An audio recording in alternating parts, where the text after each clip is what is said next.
Hello and welcome back to The Independent Pianist. I'm your host, Cole Anderson, this week. And today's topic is a little bit funny, perhaps, for a channel which supposedly talks about piano music.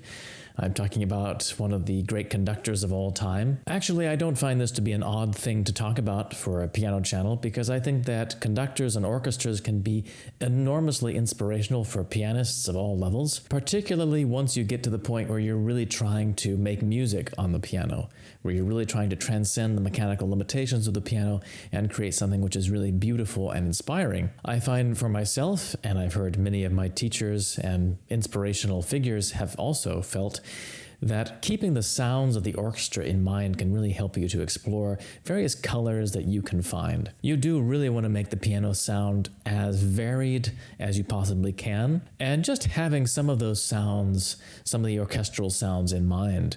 It's an incredible range of color that the orchestra has, and it really helps to just have that kind of in the back of your mind when you're playing repertoire. Particularly repertoire written in the 19th or 20th century. In addition to that, I also think the kind of structured approach that conductors have to take with an orchestra in order to keep 80-odd people together can also be very inspirational, because there's a kind of discipline of rhythm that conductors have to have with an orchestra, which pianists oftentimes would be good to take note of. Sometimes we get so loosey-goosey because it's just us playing that we completely lose sight of the kind of rhythmical structure that actually is very powerful in keeping a piece of music together and in helping that music to reach an audience. Now, of course, there's the reverse side of it as well.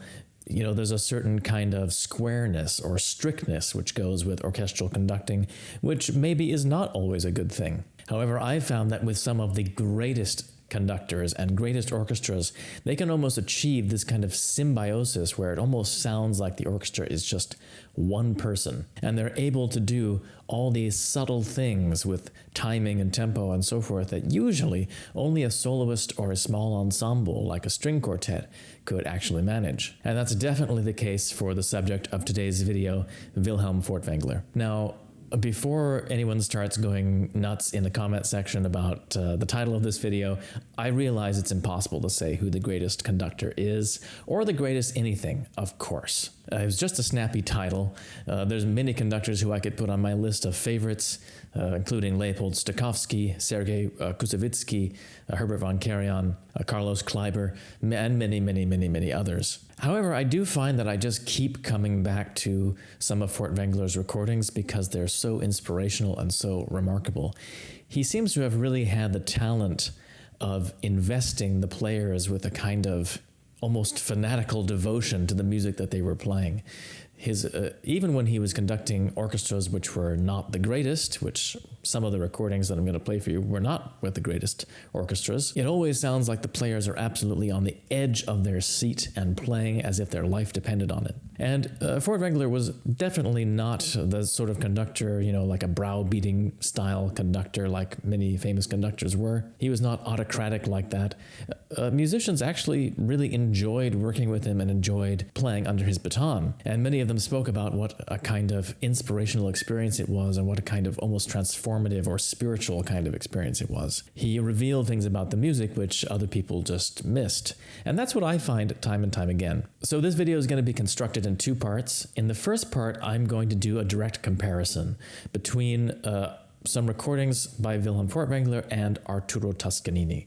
And Toscanini was another legendary conductor, a near contemporary of Furtwangler's, Italian, of course. He was very famous in the United States in the first half of the 20th century. He conducted the NBC Symphony Orchestra and made a bunch of recordings with them, and he was definitely one of the great conductors of all time. I had the idea to make this comparison not to denigrate Toscanini at all, because I do respect his conducting very much, and I think he was marvelous in his own way, but just because of a recent listening experience that I had. I listened to the complete Brahms symphonies in this recording that Toscanini did with the London Philharmonic in 1952. It's a live concert recording, and it's a wonderful, wonderful recording. Particularly in many of the big, exciting spots, it really carries you along, and it's very gripping. And there's a lot of great players in the orchestra, including the horn player Dennis Brain, a very famous player. So the orchestra sounds great. They were obviously on the tips of their toes with Toscanini, who was notoriously tough to get along with. A very very much that autocratic conductor type that I just mentioned. But I found myself wanting more in certain places, even though the performances were great. In some of the, especially some of the more lyrical spots and in the transitions, this kind of very straightforward, almost objective approach that Toscanini had was kind of left me wanting something more. So I went back and I re-listened to the complete Brahms symphonies in Furtwangler's recordings, various live recordings with the Vienna Phil, the Berlin Phil, and the North German Radio Orchestra. And I was absolutely amazed at how moving his interpretations really were.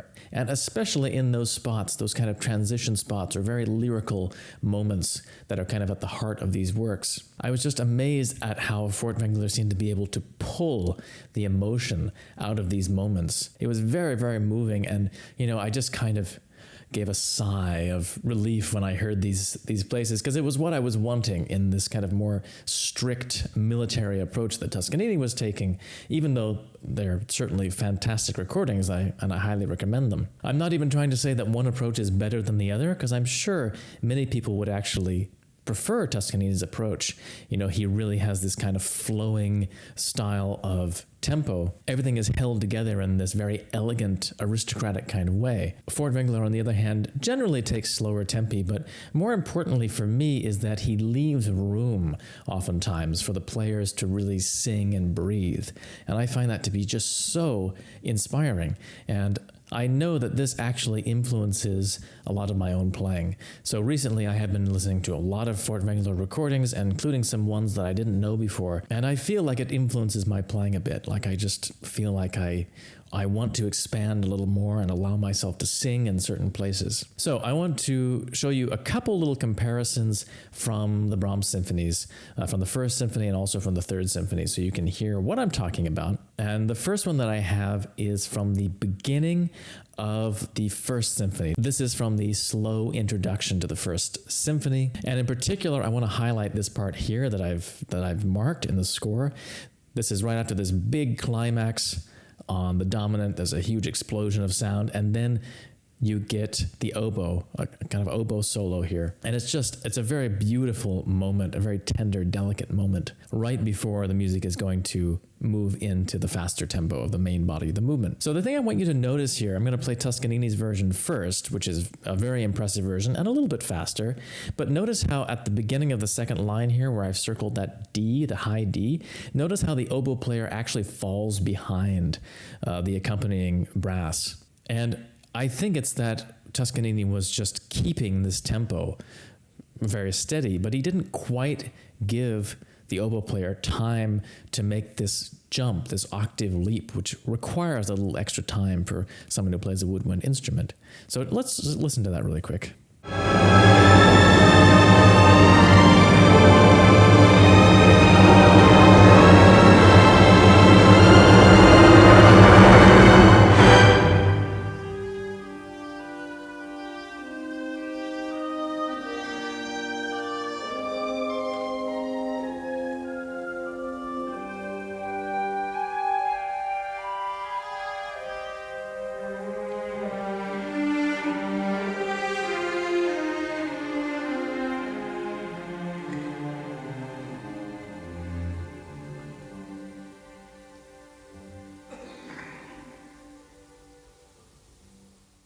All right, great. So, the orchestra does really sound amazing, don't they? So now in Furtwangler's recording, be prepared. It is a significantly slower tempo, but that's not even the main thing. Just notice how much time he gives the oboe to really sing that melody, that circled melody that I have there. Also, you can kind of notice that there's a highly varied sound to the texture in Furtwangler's recordings. I really love how he balances things. So toward the last four measures in this example, you'll also hear that even the accompanying strings in the right-hand part of this reduction are somehow a very noticeable expressive feature in Furtwangler's version.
wow.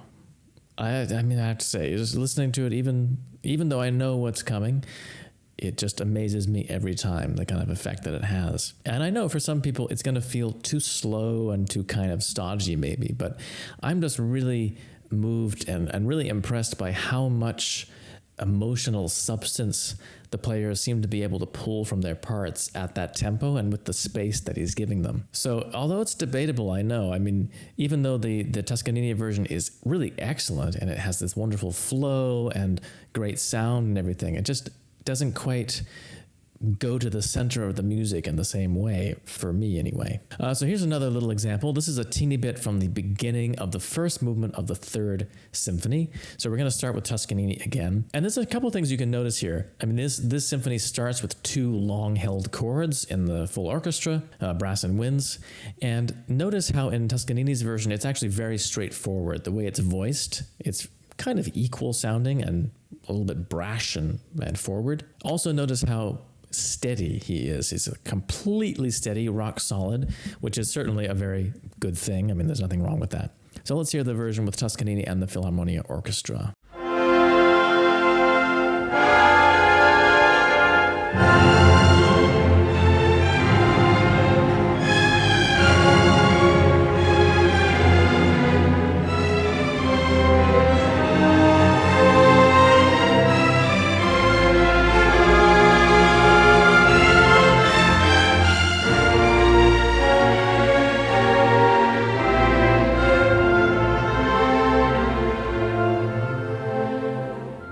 It's a really great opening. It's my favorite Brahms symphony, and it's a wonderful opening for a symphony. So now let's hear the Furtwangler recording. I believe this is the Vienna Philharmonic, and I think it's a live recording. Don't quote me on that. I don't have the reference right here. But anyway, the things to notice here is that on each chord at the beginning, there's a much more subtle kind of voicing to the way that the chords are balanced between the different instruments.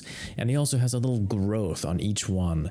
Each chord has kind of a unique character, a unique personality. He also allows a little bit of space before the first bar line where the strings enter, and he uses quite a bit of flexibility of tempo. So he starts at one tempo and he kind of pushes forward when the music seems to be growing and augmenting in expression. And then he allows things to kind of relax a little bit toward the end.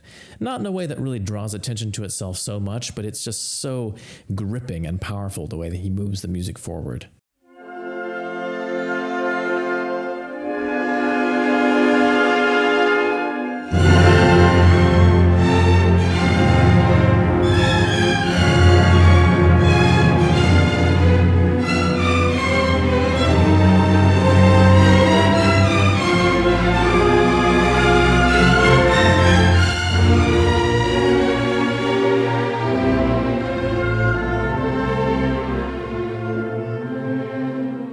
Very interesting, right, to hear that comparison. The first one, of course, Toscanini's version, it's excellent.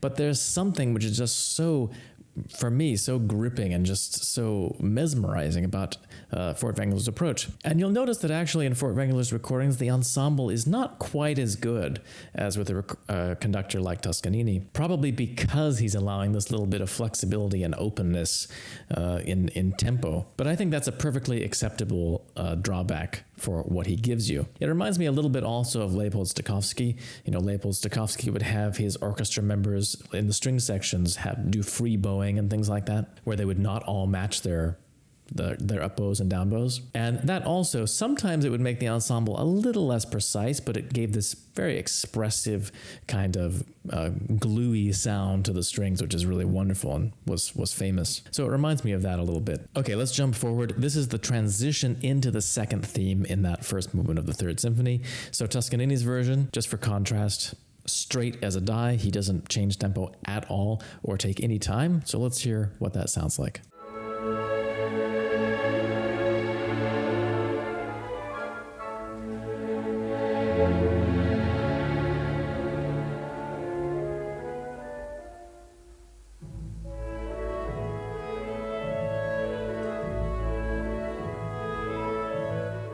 Okay, now in Furtwangler's version, the main thing to notice is the parts that I've circled. He has this beautiful kind of stretching of the tempo right before the rests there, and he extends the rests very slightly. And it just makes the arrival of the second theme so beautiful to me. Let's just hear what that sounds like.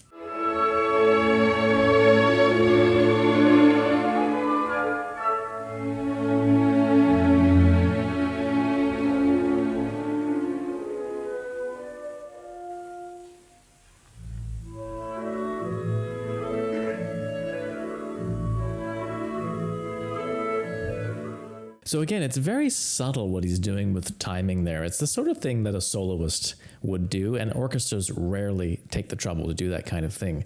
But it just makes the whole experience so much more satisfying when you have that time to really relish the appearance of the second theme. It makes it feel like we're really on some kind of a journey instead of just all feeling more or less the same as we move from section to section. And it's very subtle. It's not like he's doing crazy things. Here's a little bit further on in the second theme. So here's Toscanini again.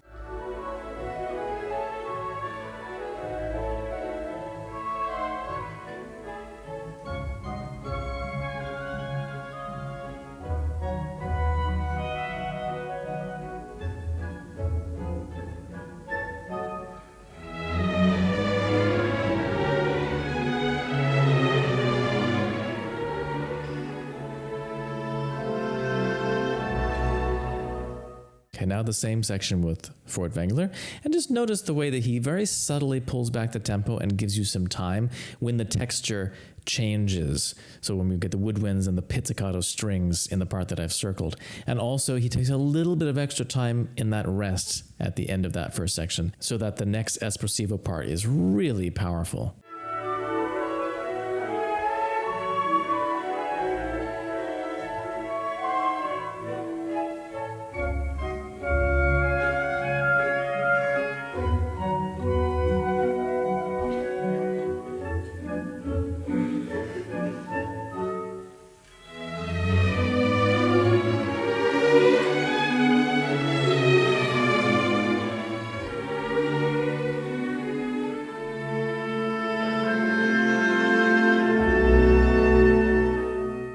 I almost forgot to mention that little bit of time at the end to mesh into the next long held chords and how expressively he actually shapes those long held chords. Again, with Toscanini, it was excellent, but for my taste, a little bit kind of flat and straightforward. All right, one more example. This is one of my favorite movements, actually, from Brahms, the second movement from this third symphony. Not the really famous one, actually, but I love the second movement.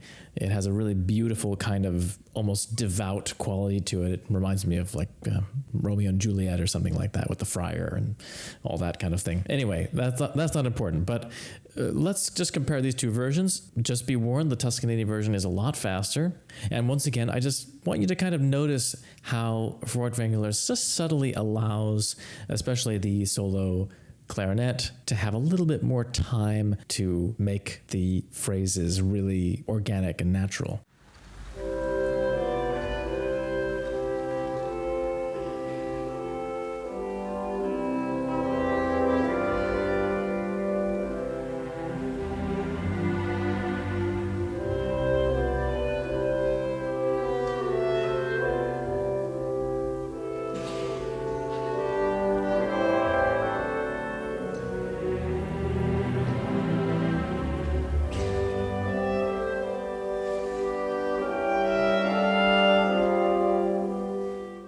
Right, now let's hear the Furtwangler version. Just be prepared. It's quite a bit slower, but again, I don't think that the slowness of the tempo is the main thing to really pay attention to, but instead the expressiveness that the clarinet player has here.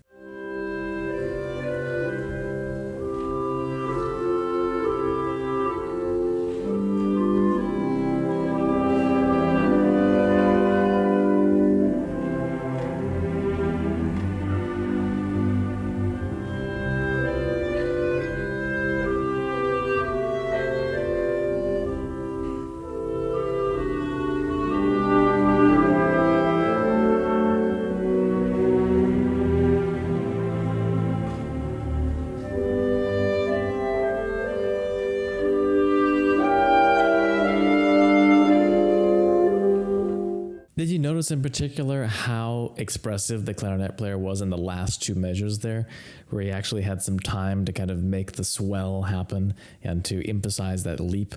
It's very, very vocal, everything that Furtwangler does for his players. It really seems like instead of being kind of a martinet or some kind of a taskmaster for his orchestra, he's really allowing them to be expressive and giving them space to be expressive, which I think is wonderful and very inspirational. And we, with ourselves, when we play solo piano, we should also give ourselves time to be expressive and give ourselves time to expand and really fill the music with the expression that we feel, and not feel like we have to keep up with some kind of arbitrary standard of tempo or some kind of steadiness quotient or whatever. I think that's what's really wonderful about Furtwangler is he's not really concerned with some kind of abstract ideal that he's trying to keep everyone to.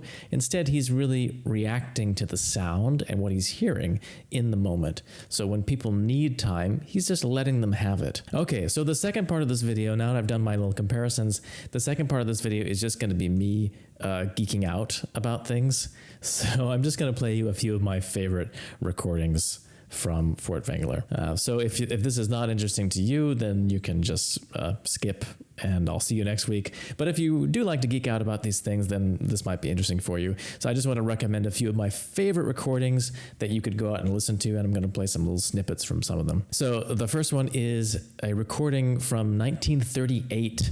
This is on the eve of World War II, and this is Furtwangler's recording of Tchaikovsky's Symphony No. 6. So in particular, I'm going to play you a bit from the second theme of the first movement, which is just one of the most beautiful melodies ever written. And just notice how effortlessly flexible Furtwangler is able to be with the full orchestra. They're able to do all kinds of bending with time and kind of sustaining certain moments. It doesn't feel at all cut and dried.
So it's really wonderful stuff, isn't it? It's just absolutely amazing. That just makes me happy to hear it every time. And the whole symphony is an amazing recording, so I highly recommend it. That's his 1938 recording. I think he did a later one as well, which is also very good, but I do kind of prefer this earlier one. All right, and next, for all you opera buffs out there, I have an excerpt from one of the greatest recordings of one of the greatest pieces of all time.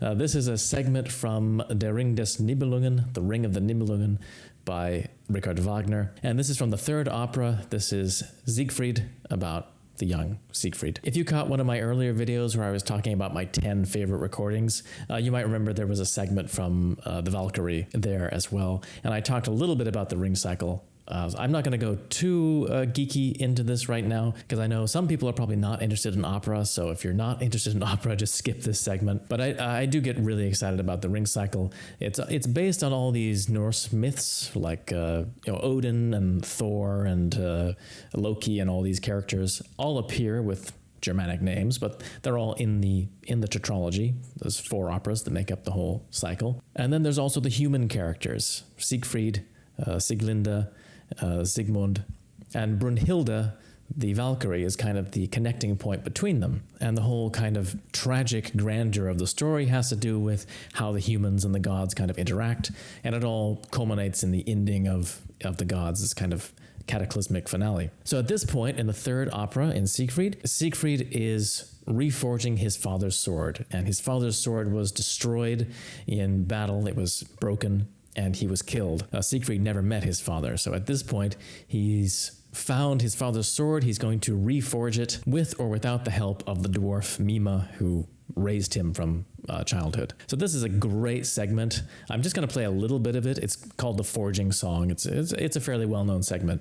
I'm not going to play the whole thing, but if you like it, you definitely should go and listen to this whole recording. This is a recording that Furtwangler did with an Italian orchestra. I believe it's called the Radio Orchestra of Rome or something like that. It's from 1953. Despite a few blemishes, because it was kind of semi-live, it's, I think, one of the most gripping recordings of this work ever. There's something about the kind of dark fatefulness that Furtwangler can give this music, which is just incredible. So again, it's a little bit of a slower tempo, but the intensity that builds up over this excerpt is just amazing. So let's hear a little bit of this. This is from the Forging Song from Siegfried.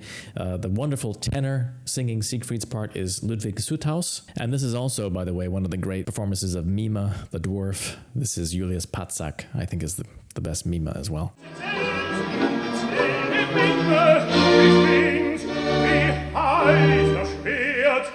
Dass ich in Späne zersponnen.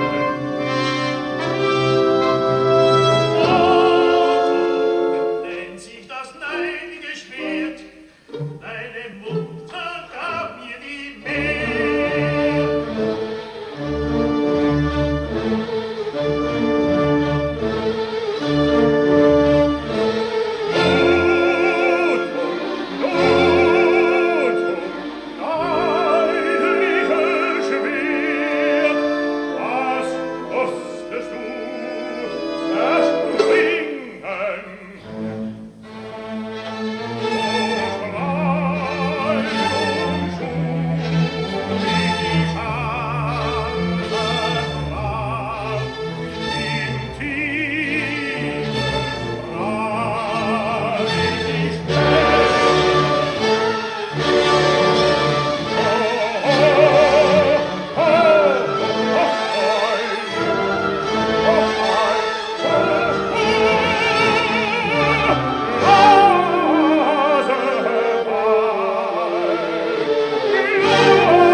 it's pretty amazing. I mean, I really like that stuff. I think Wagner's retelling of that story is absolutely incredible, and Furtwangler's recording really captures both the imagination of the score, but also the seriousness of the material and the drama. A lot of recordings of that segment are more kind of fast and tinkly and very technically impressive, but somehow Furtwangler's like slower, more brooding approach, it really just brings it to you what's going on, and you can really see everything so vividly in the way he balances the score. So it's very vivid with the bellows and the flames and everything. It's amazing. Okay, one more. This is one of my favorite sections from all music. This is a little segment from Bruckner's 8th Symphony. If you don't know Bruckner's 8th Symphony, I do recommend getting to know it. It is a very long piece, but in recording, at least, you can just listen to a little bit at a time and get to know it. And this is a little segment from the third movement of that symphony in a recording with the Berlin Philharmonic. And this is I just think, one of the most beautiful and most mysterious passages in all music. It's very inexplicable, the effect that it has. The harmonic methods are relatively simple, but the effect in the full orchestra is just overwhelming. Also, if you're curious about the reduction that I'm using here for piano, this is a reduction by August Stratl, who was one of Liszt's later pupils.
And there you have it.